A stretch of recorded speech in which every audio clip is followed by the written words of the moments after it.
Bonjour à tous, je suis ravie de vous retrouver pour votre journal. Dans les titres de l'actualité de ce lundi 30 novembre, l'ouverture ce lundi de la COP 21 à Paris. Plus de 150 chefs d'État se sont donné rendez-vous au Bourget pour le sommet mondial du climat.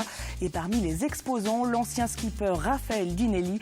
Il présente son avion zéro carbone, un appareil alimenté grâce à l'énergie solaire et à l'huile de microalgues. L'avion a été fabriqué à Olonne-sur-Mer. Dans l'actualité également, la suite du procès en appel Xynthia. Il touche bientôt à sa fin. Ce lundi, les avocats des parties civiles ont continué leur plaidoirie entamée jeudi dernier. Nous ferons le point sur place à Poitiers avec Samuel Grasset qui suit pour nous le déroulé du procès. Et puis nous parlerons des élections régionales qui approchent à grands pas. Dimanche, c'est le premier tour. Les bureaux de vote ouvriront à 8h. Je vous rappelle que 10 listes sont en présence et qu'il s'agit d'élire les conseillers régionaux des Pays de la Loire. Toute cette semaine, nous ferons un point sur les compétences des régions. Ce lundi, premier volet de notre série sur le développement économique. La COP 21 s'est donc ouverte ce lundi matin. Elle se tient au Bourget jusqu'au 11 décembre prochain. Ce grand sommet qui réunit plus de 150 chefs d'État a pour but de mettre en place des mesures pour limiter le réchauffement climatique. Mais c'est aussi l'occasion pour les collectivités territoriales, ONG, scientifiques ou encore entreprises privées de présenter des initiatives en faveur du développement durable. Raphaël Dinelli, ancien skipper dont nous avions déjà parlé dans une précédente édition, est justement sur le salon pour présenter son avion écologique. Baptisé Eraol, il fonctionne grâce à des panneaux solaires et à un biocarburant fabriqué à base de microalgues. L'avion a quitté en fin de semaine son atelier de fabrication situé à Olonne-sur-Mer, direction la capitale. Arnaud Barrier, Pierre Dalicieux. Vas-y, montez. Derniers essais, derniers réglages, Eraol doit être parfaitement prêt pour sa présentation au monde entier. La COP 21, une vitrine idéale pour cet avion solaire, une place qui a déjà convaincu jusqu'au plus haut sommet de l'État. L'Élysée et les ministères nous ont honorés par leur parrainage pour représenter la France dans ce démonstrateur de l'avion du futur. Et puis c'est de continuer à montrer notre savoir depuis 6 ans de ce qu'on a fait et pour aller chercher aussi d'autres partenaires parce que cette préparation depuis 6 ans, ça a besoin de beaucoup d'investissement et voilà, on va aussi montrer qu'on est tout prêt, qu'on a l'innovation et qu'il faut aller chercher des ressources. Prévu pour 2016, la traversée de l'Atlantique sans escale et surtout sans empreinte carbone. Ça, c'est pour l'exploit. Mais si Raphaël Dinelli et son équipe font tout ça, c'est pour faire de cet avion un engin du quotidien et à très court terme. D'ici 1 an ou 2 ans, cet avion, on le met en 2 places. Il ne pourra peut-être pas traverser l'Atlantique parce que c'est un problème d'autonomie, mais voler 3-4 heures l'après-midi, remplacer tous les petits avions qui sont dans les aérodromes, 2 places, 4 places, mais qui font 40 litres, 50 litres à l'heure de carburant fossile. Voilà. C'est ça, et à un prix raisonnable. Voilà. Donc les étapes sont là et pour ça il nous faut des moyens. Pour le moment, Eraol devra convaincre pendant la conférence climat. Déjà sur place, l'avion solaire y sera présenté officiellement les 7 et 8 décembre prochains au Bourget. Et à l'occasion de la COP 21, nous vous proposerons durant ces 2 semaines une série de reportages sur les enjeux et les initiatives liées au climat en Vendée. Demain, nous parlerons du recul du trait de côte. Toujours au chapitre environnement, l'Aiguillon-sur-Mer sera doté en 2017 d'un lieu dédié aux enjeux de gestion du littoral. Le début des travaux de ce futur bâtiment de 1200 mètres carrés sur 3 étages vient d'être annoncé. L'idée est née suite à la tempête Xynthia. Il y aura notamment un espace dédié à la mémoire des catastrophes, mais aussi une salle d'exposition permanente autour des sites naturels du sud Vendée. Une manière de mettre en valeur cette partie du département meurtri après la tempête, comme l'explique Maurice Milsan, le maire de l'Aiguillon-sur-Mer, au micro de Grégoire de Châtillon. Que les gens de la France entière, je dirais, puissent comprendre effectivement l'histoire de notre commune, mais aussi l'histoire malheureusement de l'événementiel et de l'événement qu'il y a eu. Mais pas spécialement à l'Aiguillon, et les inondations, il n'y en a pas eu qu'une, hein. On doit être rendu à notre 9e. Et après, connaître effectivement les tenants aboutissants, ce qui a été fait pour protéger, et puis demain, le futur, parce qu'aujourd'hui, effectivement, on subit, mais la vie ne s'arrête pas. Il faut avoir d'autres projets, et cette structure va peut-être nous permettre, et je le pense, nous permettre de développer notre territoire. Et les travaux devraient commencer cette semaine. Et puis, hasard du calendrier, le procès en appel Xynthia se tient justement en ce moment à Poitiers. Il se termine ce mercredi, mais le verdict ne sera pas connu avant le printemps prochain. Ce lundi, c'était la fin des plaidoiries des parties civiles. Les rôles de René Maratier, l'ancien maire de La Faute-sur-Mer, de son ancienne adjointe Françoise Babin et de son fils Philippe Babin ont été pointés du doigt. On retrouve sur place Samuel Grasset. Oui, Elodie, pour Corinne Lepage, avocate de 115 parties civiles et de l'AVIF, René Maratier, Françoise et Philippe Babin étaient réunis par une communauté d'intérêt. Et cet intérêt, c'était l'urbanisation de La Faute-sur-Mer. Selon Maître Lepage, une urbanisation à outrance. Elle balaie d'ailleurs l'idée selon laquelle les prévenus n'étaient pas au courant des risques d'inondation. Au contraire, selon Maître Lepage, René Maratier a tout fait pour cacher ces risques aux habitants. Elle parle d'une volonté délibérée de taire la culture du risque à La Faute-sur-Mer pour éviter d'handicaper l'urbanisation. Mais l'avocate de l'AVIF a aussi pointé le comportement de René Maratier le soir de la tempête Xynthia. Il ne se serait pas déplacé en mairie pour prendre connaissance des messages de la préfecture. Ça, c'est très important parce qu'il faut comprendre que le plan sec, il repose sur toute une série d'échelons, il y a une chaîne. Et le maire, il est au bout de la chaîne, c'est lui qui arrive avant les habitants. Si le maire ne reporte pas l'information, ça s'arrête avant lui. Les habitants ne sont pas prévenus. Une urbanisation dans une zone inondable, l'absence de réaction du maire face à une alerte rouge. Voilà ce qui explique, selon Corinne Lepage, pourquoi il y a eu tant de morts à La Faute-sur-Mer le soir de la tempête Xynthia. L'avocate des parties civiles a appuyé plusieurs fois ses propos en citant le comportement du maire de l'Aiguillon-sur-Mer et d'autres élus de Charente-Maritime. Les quelques exemples que j'ai cités, prix du maire de Fouras qui avec ses adjoints sont allés voir les gens maison par maison, ou du maire de Barcan, je ne sais quoi, Port des Barques, c'est la même chose. Le maire de l'Aiguillon n'était pas là, il est revenu à 2h du matin. Monsieur Maratier qui a été au restaurant et continue tranquillement se coucher. C'est incroyable, c'est inexplicable.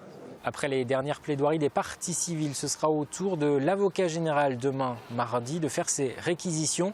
En clair, il proposera des peines ou l'absence de peine pour René Maratier, Françoise et Philippe Babin. L'an dernier, le tribunal des Sables d'Olonne avait été au-delà des réquisitions du procureur. Ce procès en appel à Poitiers doit se refermer mercredi avec les plaidoiries de la défense. Et dans l'actualité également, ce lundi, les Restos du Cœur lancent leur 31e campagne d'hiver. L'association fondée par Coluche va distribuer en France au moins 128 millions de repas jusqu'en mars prochain. En Vendée, l'an dernier, lors de cette campagne d'hiver, 450 000 repas ont été distribués et près de 5 000 personnes en ont bénéficié.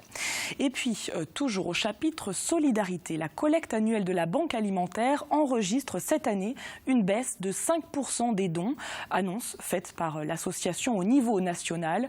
En Vendée, la baisse des dons a également été observée, mais dans une moindre mesure. Les bénévoles de la Banque alimentaire parlent tout de même d'une très bonne année. Ce chiffre maintenant, 1000, c'est le nombre de personnes qui ignoraient être atteintes du sida en Pays de la Loire. La journée mondiale de lutte contre le sida qui a lieu ce mercredi a donc aujourd'hui pour but de sensibiliser le public au dépistage, car des traitements existent contre le VIH. Une personne atteinte peut vivre aussi longtemps qu'un individu en bonne santé s'il prend bien sûr des médicaments à vie. L'important est donc de se faire dépister et c'est le message que souhaitent faire passer maintenant les associations. Aujourd'hui, les acteurs de la lutte contre le sida, l'idée ce serait de trouver toutes les personnes qui ne le savent pas, que ces personnes puissent prendre le traitement et après qu'elles puissent le prendre aussi de façon vraiment observante, c'est-à-dire vraiment au quotidien, pour qu'après elles ne contaminent plus.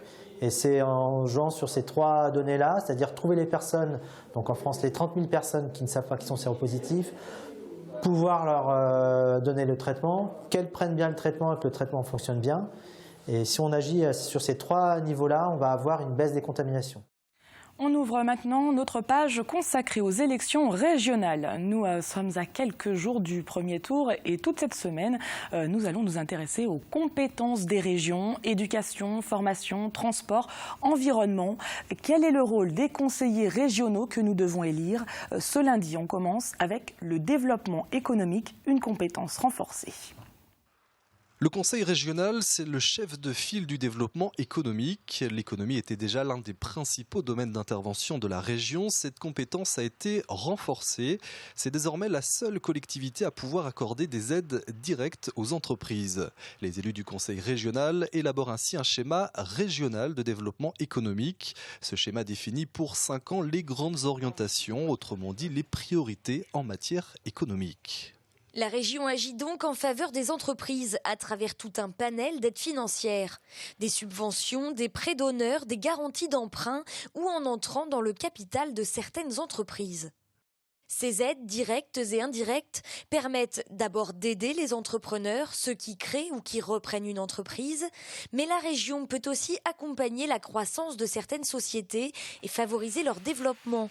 Un soutien qui vise particulièrement les petites et moyennes entreprises. Le rôle de la région, c'est aussi de venir en aide à des filières en difficulté, accompagner les mutations ou encore les évolutions. La région encourage également l'émergence de nouvelles filières. Elle peut aussi aider certaines entreprises à s'intéresser à l'étranger et donc à l'export. Et puis la région soutient la recherche et l'innovation, en participant par exemple au financement des pôles de compétitivité. En Pays de la Loire, il y en a 8.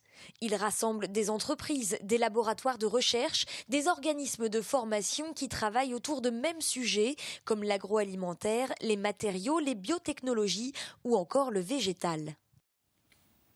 Le vin et la gastronomie étaient à l'honneur ce week-end aux Oudéry. Pour la 3e année consécutive, les Vendéens ont pu goûter des produits régionaux, du vin d'Alsace, de Bourgogne, des fromages d'Auvergne ou des Hautes-Pyrénées. 60 exposants étaient présents. Un rendez-vous du plaisir gustatif où les exposants vendéens manquaient quelque peu à l'appel. Les organisateurs souhaitent d'ailleurs travailler en ce sens pour les années à venir. Écoutez. Cette année, nous n'avons pas beaucoup de producteurs locaux et notre but est d'améliorer justement cette partie-là des salons. On veut également se développer avec les petits producteurs. Ça apporte une qualité au salon, c'est ce que nous recherchons. En sport, ce week-end, il y avait du football avec des matchs de national. Luçon rencontrait Belfort vendredi soir, mais après une demi-heure de match, il a dû être reporté en raison du brouillard. Samedi, donc, le match a été rejoué et les Luçonnais se sont inclinés 1-2. Les Herbiers, eux, avaient pour adversaire Chambly ce week-end et ils se sont imposés 1-0. Et puis ce week-end, c'est le 8e tour de la Coupe de France. Les Herbiers se déplacent à Niort samedi à 18h. Et puis, toujours concernant les événements à venir, à noter cette semaine tout d'abord, mardi, comme nous en avons parlé dans cette édition, c'est la journée mondiale de lutte contre le sida. L'association Aide de la Roche-sur-Yon assure une permanence pour l'accueil du public. Au CHD, vous pourrez également vous faire dépister de 6h à 18h. Mercredi, fin du procès en appel Xynthia. Après plusieurs semaines d'audience, 2 semaines d'audience, toutes les parties auront été entendues. Mais je vous rappelle que le verdict ne sera connu qu'au printemps 2016. Vendredi, lancement du Téléthon, le célèbre marathon télévisuel pour récolter des dons en faveur de la recherche sur les maladies rares et génétiques neuromusculaires. Les dons servent également à accompagner les malades. Enfin, dimanche, nous en avons parlé, c'est le premier tour des élections régionales. Rendez-vous donc aux urnes à partir de 8h. Et puis, autre rendez-vous à noter dans vos agendas, mais celui-ci au mois de juillet, le festival de poupées, 30e édition. Et pour marquer le coup, les organisateurs ont annoncé la présence du groupe Les Insus. Les Insus, c'est le nouveau groupe formé par 3 anciens de Téléphone. Cette reconstitution de ce groupe phare des années 80 sera donc sur scène le 20 juillet prochain au château de la Barbinière. Un mot de météo avec un mardi encore gris. Quelques gouttes de pluie sont attendues. Le mercure, lui, affiche 14 degrés au meilleur de la journée. Plus de précision, bien sûr, dans un instant avec Armelle Pavageau. On se quitte maintenant sur des images qui nous rappellent que Noël approche à grands pas. Ce samedi, le coup d'envoi des illuminations a été donné dans le centre-ville de La Roche-sur-Yon pour le plus grand bonheur des petits et des grands. Comme vous le voyez sur ces images, eh bien, les rues ont revêtu leurs habits de lumière. C'est la fin de cette édition. Je vous retrouve pour un nouveau journal dès demain. Merci.